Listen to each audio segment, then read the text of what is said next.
Hello students. Last session में हम लोगों ने हेनरी लॉ के बारे में पढ़ा था। आज हमें पढ़ना है हेनरी लॉ के एप्लीकेशन, उसकी लिमिटेशन एंड उसके न्यूमेरिकल्स के बारे में हमें डिस्कस करना है। ठीक है। सबसे पहले मैं बात कर रहा हूँ इनके लिमिटेशन के बारे में, limitation of Henry law.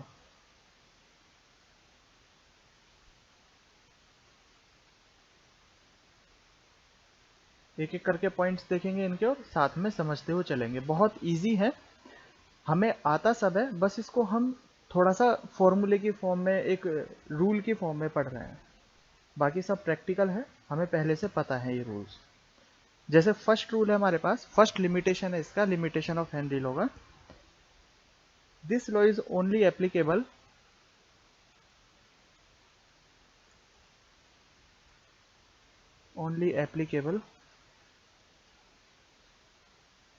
when the molecules of the system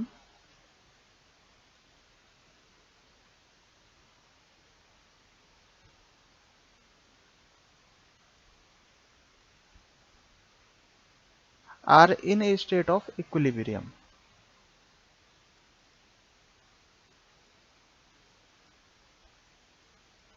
देखो इस पॉइंट का मतलब समझते हैं हम लोग। इसका कहने का मतलब ये है कि हेनरी लॉ सिर्फ तभी काम करता है जब सॉल्यूट के और सॉल्वेंट के मॉलिक्यूल्स आपस में इक्विलिब्रियम में होंगे। मतलब अगर हम गैस को डिसॉल्व कर रहे हैं लिक्विड के अंदर, तो ये आपस में इक्विलिब्रियम में होने चाहिए। अब इक्विलिब्रियम में होने का मतलब क्या है? ये देखो, जब हमने सॉल्यूशन के क्लासिफिकेशन पढ़ा था अकॉर्डिंग टू सॉल्युबिलिटी, तब हमारे पास एक इक्विलिब्रियम आया था। और वो इक्विलिब्रियम किस में आया था? वो इक्विलिब्रियम आया था हमारे पास सैचुरेटेड सॉल्यूशन में। ठीक है। तो इसका कहने का मतलब क्या है? इस पॉइंट का कहने का मतलब बस ये है कि हेनरी लॉ सिर्फ तभी काम करता है, तभी एप्लीकेबल होता है, जब हमारे पास जो सॉल्यूशन हो वो सैचुरेटेड सॉल्यूशन हो। अनसैचुरेटेड सॉल्यूशन के लिए अगर हम बात करेंगे तो उसके लिए हेनरी लॉ एप्लीकेबल नहीं होता। ऐसा क्यों है? इसका रीजन मैं समझा देता हूं। देखो, हेनरी लॉ के जो हमने हेनरी लॉ पढ़ा था, उस रूल के अकॉर्डिंग क्या था? उस रूल के अकॉर्डिंग था हमारे पास solubility directly proportional to pressure. ठीक है, यही था, या फिर pressure directly proportional to solubility, कुछ भी बोल दो। तो यहाँ पर ये जो सोल्यूबिलिटी है, हम क्या मान के चल रहे हैं? हम ये मान के चल रहे हैं कि सॉल्यूशन के अंदर जितनी भी गैस प्रेजेंट है, जैसे हमारे पास ये कोई भी सॉल्वेंट है, पानी है, इसके अंदर हम जो गैस डिसॉल्व करना चाह रहे हैं, उस गैस को हमने, उस गैस की क्वांटिटी को किससे कंपेयर किया है? सोल्यूबिलिटी से। मतलब यहाँ पर डिसॉल्व की गई गैस और ये सोल्यूबिलिटी, ये दोनों क्या है? इक्वल है। और जब सोल्यूबिलिटी और सोल्यूट, डिसॉल्व किया हुआ सोल्यूट, दोनों इक्वल हो, तब कौन सा सॉल्यूशन होता है हमारे पास? Saturated solution. और जब सैचुरेटेड सॉल्यूशन होता है तभी हमारे पास ये इक्विलिब्रियम आता है। ठीक है। तो इसे हम डायरेक्टली ऐसा बोल सकते हैं कि हेनरी लॉ सिर्फ और सिर्फ सैचुरेटेड सॉल्यूशन के लिए ही काम करता है। या फिर दूसरी लैंग्वेज में बोलना चाहे तो हेनरी लॉ सिर्फ तभी काम करता है जब मॉलिक्यूल्स आपस में इक्विलिब्रियम स्टेट के अंदर हो। एक ही बात है दोनों।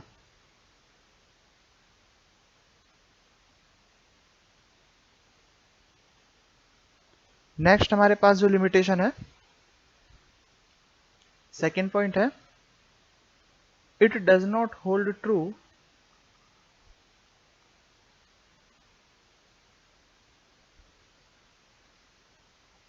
When gases are placed gases are placed under extremely high pressure।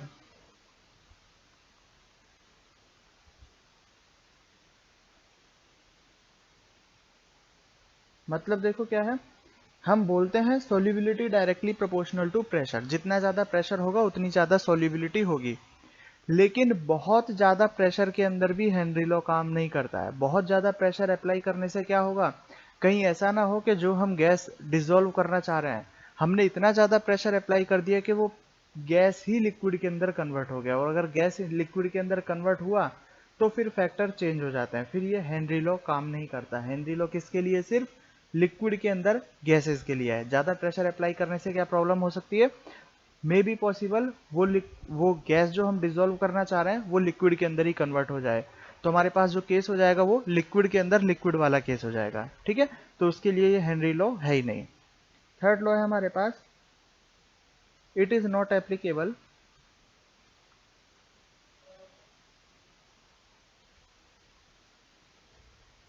it is not applicable when the gas and the solution particles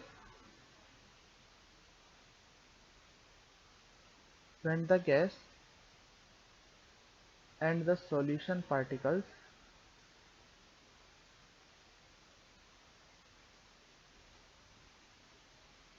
participate in chemical reaction.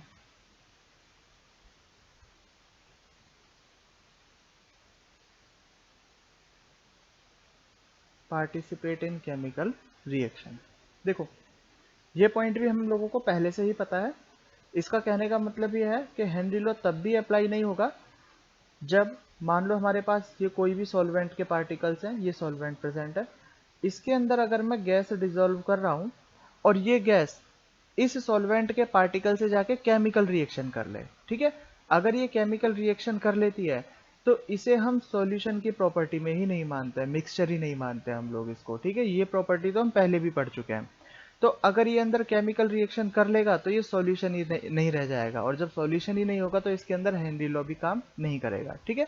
तो ये तीन मेन लिमिटेशन है, एक बार फिर से देख लेते हैं। पहला लिमिटेशन, ये सिर्फ तभी काम करेगा जब मॉलिक्यूल्स के बीच में इक्विलिब्रियम होगा, मतलब सैचुरेटेड सॉल्यूशन होगा, सिर्फ तभी। सेकंड एप्लीकेशन हाई प्रेशर पर ये काम नहीं करता है, क्योंकि हाई प्रेशर करने पर प्रॉब्लम ये हो सकती है कि गैस लिक्विड के अंदर कन्वर्ट हो सकती है। थर्ड एप्लीकेशन ये है कि ये तब काम नहीं करेगा कि अगर हमारे पास कोई एक ऐसा केस आ जाए कि गैस हमने डिसॉल्व किया और वो गैस सॉल्वेंट के अंदर जाकर केमिकल रिएक्शन कर ले, तो केमिकल रिएक्शन करने से फिर वो सॉल्यूट या सॉल्वेंट नहीं रह जाएंगे, कोई अलग ही कंपाउंड बन जाएगा, ठीक है। तो ये तीन टाइप के हमारे यहाँ पर लिमिटेशन है। अब हम बात करते हैं इसके एप्लीकेशंस के बारे में। एप्लीकेशंस देखो, हमें यहाँ पर ये नोट नहीं करना है, सिर्फ हमें यहाँ पर ये समझना है। इनको मैं समझा देता हूँ एक एक करके। सबसे पहला जो एप्लीकेशन है वो हम बात करेंगे सोडा वाटर के बारे में। सोडा वाटर या कोल्ड ड्रिंक, एक ही बात है दोनों, कोल्ड ड्रिंक। देखो किस तरीके से तीन पॉइंट डिस्कस किए जाएंगे वो मैं एक बार बता देता हूँ। हेनरी लॉ में हम लोग क्या पढ़ रहे हैं, हेनरी लॉ में हम पढ़ रहे हैं solubility directly proportional to pressure. तो हमें डिस्कस करना है कि कौन कौन से प्रेशर पर, मतलब हाई या लो प्रेशर पर सोल्यूबिलिटी हाई या लो किस तरीके से हो जाती है और वो कैसे काम आती है, ठीक है। तो प्रेशर हमें देखना है हाई या लो, मतलब पहला पॉइंट हम देखेंगे, पहला पॉइंट रहेगा हमारे पास एट सी लेवल। सी लेवल कितना होता है हमारे पास 1 atm, मतलब हम नॉर्मल बात करेंगे जहां पर अभी हम प्रेजेंट हैं। दूसरी बात करेंगे हम लोग जब हमारे पास लो प्रेशर आ जाता है, ठीक है। और तीसरी बात करेंगे जब हमारे पास हाई प्रेशर आ जाता है, तब सोल्यूबिलिटी किस किस तरीके से इफेक्ट होती है। ये तीन पॉइंट। तो पहला पॉइंट क्या हमारे पास, कोल्ड ड्रिंक। जैसे कोल्ड ड्रिंक की बोतल है, देखो हमारे पास इस तरीके से कोल्ड ड्रिंक की बोतल आएगी। यहां से ये जो कोल्ड ड्रिंक की बोतल है इसमें क्या होता है, इसमें हमारे पास होता है सॉल्वेंट। सॉल्वेंट के अंदर क्या क्या प्रेजेंट होता है, सॉल्वेंट के अंदर जनरली मीठा पानी होता है जो हम बनाते हैं। इसके अंदर बहुत ज़्यादा हाई क्वांटिटी के अंदर शुगर डिसॉल्व किया जाता है, ठीक है। और उसमें फिर हाई प्रेशर के साथ में गैस डिसॉल्व की जाती है, यही कोल्ड ड्रिंक होती है बस। हाई प्रेशर के साथ में हमने क्या किया, इसके अंदर गैस डिसॉल्व किया, मतलब जब इसे पैक किया गया और इसे सील कर दिया गया, ऊपर से ढक्कन लगा दिया गया, तब तक इसके अंदर बहुत ज़्यादा हाई प्रेशर है, ठीक है। जब हम इसे बोतल को ओपन करते हैं, तो ओपन जब हम इसे करेंगे तो ओपन करने पर, अब ये ओपन है, प्रेशर कितना अप्लाई होगा इसके अंदर। ओपन कहाँ किया है हमने, नॉर्मल जमीन पर ही ओपन किया है जहां पर हम रहते हैं। और यहाँ पर प्रेशर कितना होता है, यहाँ पर प्रेशर होता है नियरली 1 atm। तो पैक तो हुई थी ये हाई प्रेशर पर, हाई प्रेशर पर पैक होने पर क्या था, इसके अंदर बहुत ज्यादा गैस डिसॉल्व हुई। अब ढक्कन खोलने पर क्या हुआ, 1 atm प्रेशर हो गया। 1 atm प्रेशर मतलब यहां से यहां आने पर प्रेशर कम हुआ। अगर प्रेशर कम होगा तो सॉल्युबिलिटी भी क्या हो जाएगी, कम हो जाएगी। और जैसे ही सोल्यूबिलिटी कम हुई तो इस कोल्ड ड्रिंक की जितनी भी गैस इसके अंदर डिसॉल्व की गई थी वो गैस यहाँ से बाहर निकल जाएगी। ठीक है, तो जैसे ही हम कोल्ड ड्रिंक या सोडा वाटर का ढक्कन खोलते हैं तो तभी वहां से गैस बाहर निकलती है। रीजन क्या है? हाई प्रेशर पर पैक किया गया था लेकिन खोला उसे लो प्रेशर पर गया, इसलिए। सेकेंड एप्लीकेशन है, सेकेंड एप्लीकेशन हमें देखना है लो प्रेशर पर। लो प्रेशर कहां पर होगा हमारे पास? माउंटेन्स पर। जब भी लोग माउंटेन्स पर जाते हैं तो माउंटेन्स पर क्या होता है, जैसे जैसे अर्थ से हाइट बढ़ती जाएगी तो हाइट बढ़ने के साथ साथ क्या होता जाएगा, वहां पर एयर का प्रेशर भी कम होता जाएगा। ये जो 1 atm प्रेशर है ये सी लेवल पर माना जाता है, मतलब जहां पर हम लोग रहते हैं वहां पर माना जाता है जनरली। ठीक है, जैसे जैसे एल्टीट्यूड बढ़ेगा, हाइट बढ़ेगी, वैसे वैसे एटमॉस्फेरिक प्रेशर क्या होता चला जाएगा, कम होता चला जाएगा। एटमॉस्फेरिक प्रेशर कम होने से लिक्विड के अंदर गैस की जो सोल्यूबिलिटी है, लिक्विड के अंदर गैस की सोल्यूबिलिटी भी कम हो जाएगी। ठीक है, अब सिर्फ इतना ध्यान दो, अभी जो हम सांस ले रहे हैं, ब्रीथिंग हम कर रहे हैं, तो यहाँ पर जो है 1 atm के अंदर हम लोग सांस ले रहे हैं, मतलब हमारी बॉडी के अंदर ऑक्सीजन जा रहा है और ऑक्सीजन ब्लड के अंदर इजीली डिसॉल्व हो रहा है। तो किसका एग्जाम्पल है ये लिक्विड के अंदर गैस का ही एग्जाम्पल है। लेकिन जैसे जैसे माउंटेन्स पर जाएंगे एल्टीट्यूड बढ़ेगा, मतलब एटमॉस्फेरिक प्रेशर क्या हो जाएगा, कम, तो लिक्विड के अंदर गैस की सोल्यूबिलिटी कम हो जाएगी। तो जैसे जैसे हाइट पर जाते हैं वहां पर ऑक्सीजन की क्वांटिटी तो बढ़ जाती है, मतलब ऊपर जाने पर ऑक्सीजन तो बहुत ज्यादा मिलने लग जाता है, लेकिन वो ऑक्सीजन हमारे ब्लड के अंदर ही डिसॉल्व नहीं हो पाता, जिसकी वजह से हमें ब्रीथिंग प्रॉब्लम आती है और इंसान का दिमाग भी थोड़ा सा काम करना कम कर देता है, थोड़ा चिंता में चला जाता है, कंफ्यूजिंग हो जाता है। ठीक है, तो यहाँ पर माउंटेन्स पर जाने पर ब्रीथिंग प्रॉब्लम और दिमाग में थोड़ा सा ये कंफ्यूजिंग वाला प्रॉब्लम आता है। ठीक है, किसकी वजह से? क्योंकि ब्लड के अंदर गैस इजीली डिसॉल्व नहीं हो पाता। तीसरा जो एप्लीकेशन है वो है हमारे पास हाई प्रेशर का। हाई प्रेशर पर हम देखते हैं तो हाई प्रेशर क्या होगा हमारे पास, वो होगा बिलो सी लेवल, मतलब स्क्यूबा डाइविंग वाले। जब स्क्यूबा डाइविंग वाले पानी के अंदर जाके डुबकी लगाते हैं तो पानी के अंदर जाने पर क्या होता है, पानी के अंदर जाने पर जैसे जैसे जितना नीचे जाएंगे पानी का प्रेशर उतना ज्यादा बढ़ता जाएगा, उनके ऊपर लगने वाला प्रेशर इंक्रीज होता जाएगा। जब पानी के अंदर जाने पर प्रेशर इंक्रीज होगा तो प्रेशर इंक्रीज होने से क्या होगा, सोल्यूबिलिटी इंक्रीज हो जाएगी।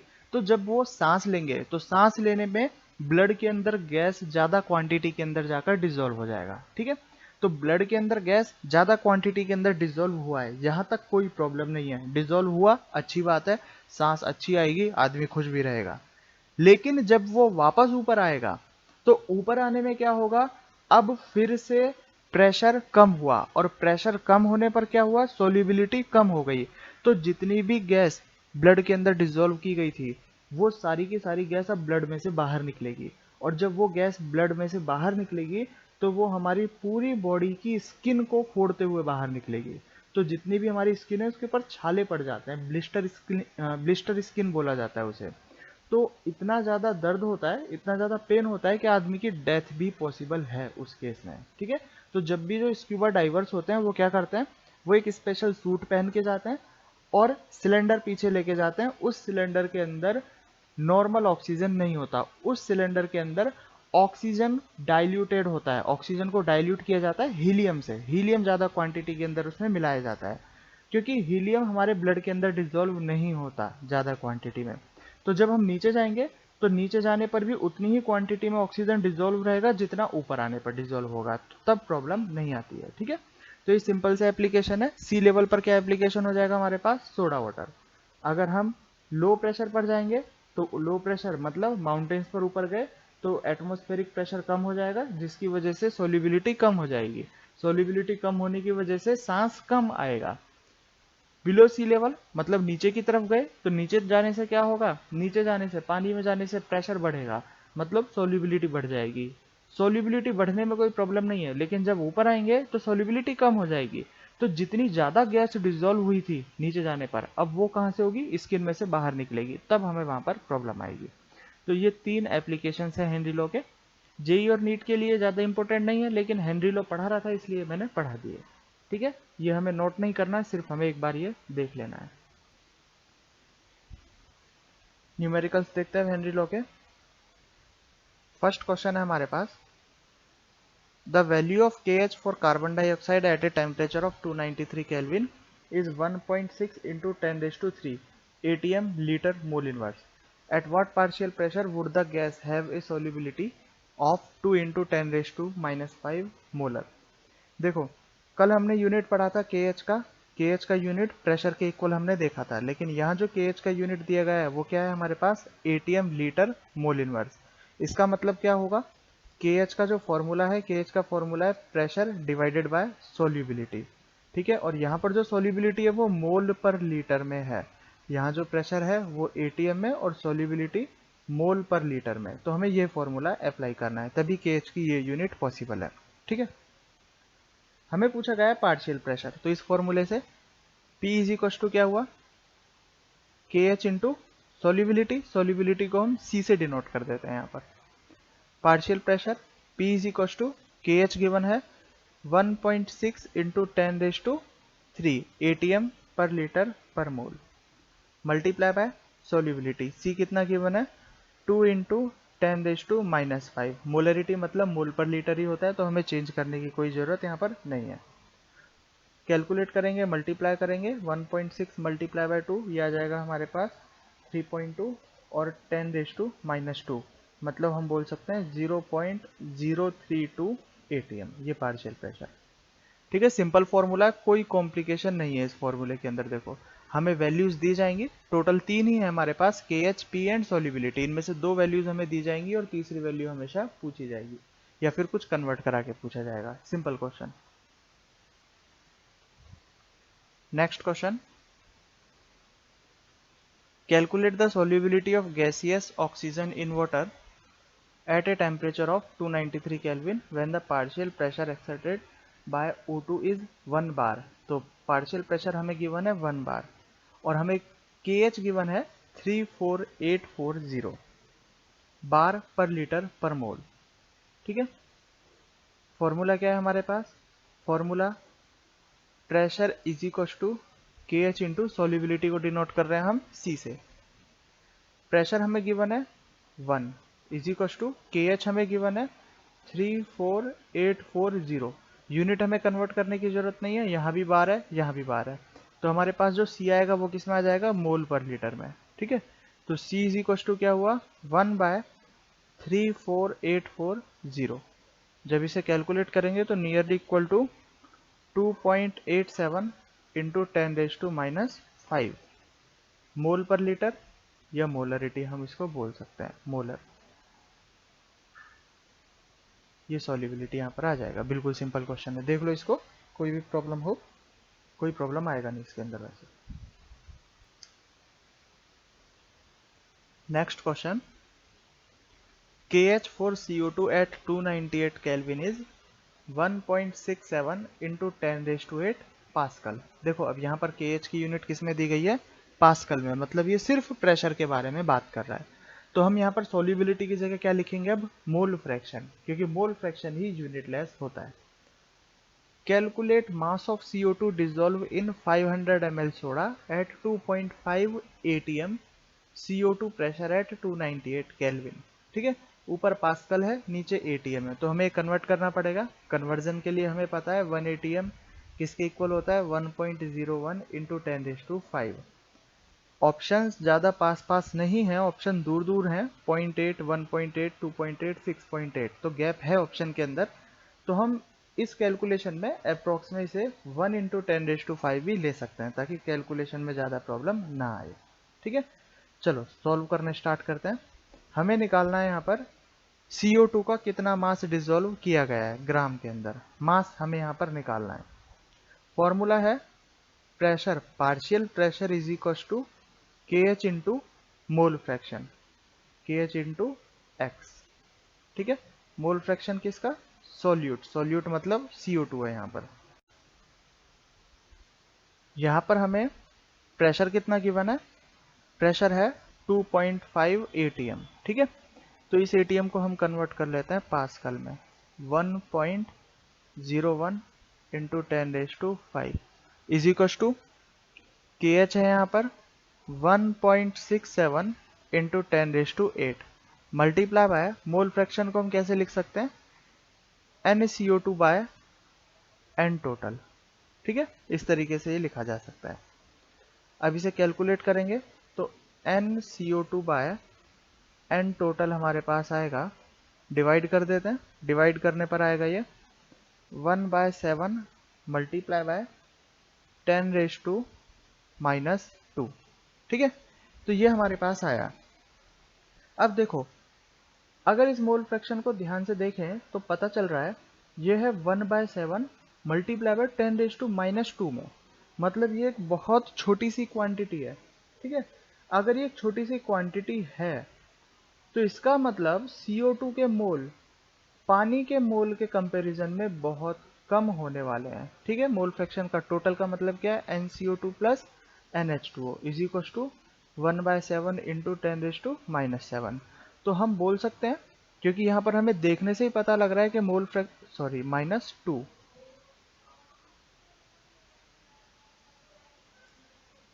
यहाँ से हमें देखने से पता लग रहा है कि मोल फ्रैक्शन बहुत छोटा है। तो मोल फ्रैक्शन छोटा है, इसका मतलब यहाँ पर CO2 H2O के कंपैरिजन में बहुत छोटा ही होगा। तो हम इसे इजीली नेगलेक्ट कर सकते हैं। तो जब हम इसे नेगलेक्ट करेंगे तो क्या हम इसे ऐसा लिख सकते हैं, NCO2 divided by NH2O, easily लिखा जा सकता है इसको। ठीक है, तो अब हम किससे कैलकुलेशन करेंगे, इससे। ये हमें सीख लेना है, जैसा भी मैं क्वेश्चन में बता रहा हूँ, क्योंकि ये हमें पेपर में ऐसा करना पड़ेगा। अगर हम NCO2 प्लस NH2O लेके चलोगे तो कैलकुलेशन भी बहुत टफ होगी और हो सकता है ऑप्शन में आंसर मिले भी ना। ठीक है, तो ऐसा हमें यहाँ पर करना पड़ेगा, इसे सीख लेना जरूर यहाँ पर। तो NCO2 क्या हो जाएगा हमारे पास, NCO2 मतलब वेट अपॉन CO2 का मोलर मास हमें पता है 44 होता है, और वेट तो हमें कैलकुलेट करना है, डिवाइडेड बाय NH2O। N कितना है, अब देखो मोल H2O के कैसे निकाल सकते हैं हम लोग, हमें क्वेश्चन में गिवन है 500 ml। पानी का जो डेंसिटी होता है वो पानी का डेंसिटी होता है 1, तो 500 ml nearly equal to 500 gram. Density 1 है तो जितना ml होता है उतना ही ग्राम होता है। अब कंफ्यूजन अगर तुम लोगों को ये है कि ये तो सोडा दिया गया है, पानी नहीं दिया गया, तो सोडा बनता कैसे है, पानी के अंदर CO2 डिजोल्व किया जाता है, उसी को हम सोडा बोलते हैं। तो एक्चुअल में सॉल्वेंट यहाँ पर पानी ही है, सोडा सॉल्वेंट नहीं है। ठीक है, सोडा सॉल्यूशन है। तो वेट बाय 44 डिवाइडेड बाय, अब पानी के मोल कैसे निकालेंगे हम लोग, 500 वेट हुआ है डिवाइडेड बाय पानी का molar mass is equal to 1/7 multiply by 10⁻²। Weight is equal to 1/7 multiply by 10⁻² multiply by 500 divided by 18 multiply by 44। ठीक है, अब हमें ये कैलकुलेट करना है, और जब इसे कैलकुलेट करेंगे हम लोग तो कैलकुलेशन में आएगा ये 10⁻² से ये कट जाएगा, 44 divided by 7 nearly 6 point something, 6 point something से 18 कट करेंगे 3 पॉइंट समथिंग, और 5/3 पॉइंट समथिंग, तो ये आएगा हमारे पास 2 के आसपास कुछ आएगा। ठीक है, तो कैलकुलेशन करेंगे, अब ऑप्शन देखेंगे तो 2 के आसपास हमारे पास कौन कौन से ऑप्शन है, एक ही ऑप्शन है 1.8 ग्राम। ठीक है, और इसे जब कैलकुलेट करोगे तो कैलकुलेशन में भी 1.76 के नियर आएगा यहाँ पर। तो ऑप्शन क्या हो जाएगा हमारे पास, CO2 का वेट कितना हो जाएगा 1.8 ग्राम। ठीक है, इस तरीके से हम ये क्वेश्चन इजीली कर सकते हैं। अब देखो, इस क्वेश्चन में भी फॉर्मूले के अलावा ज्यादा कुछ नहीं था। इस क्वेश्चन में था तो सिर्फ फॉर्मूला ही, बस एक कन्वर्जन क्या था, मोल फ्रैक्शन के बजाय हमसे वेट पूछ लिया गया, बस इतना। ठीक है, तो इस तरीके से हम हेनरी लॉ के क्वेश्चन इजीली कर सकते हैं। नेक्स्ट क्लास से हम पढ़ेंगे liquid in liquid and Raoult's law के बारे में।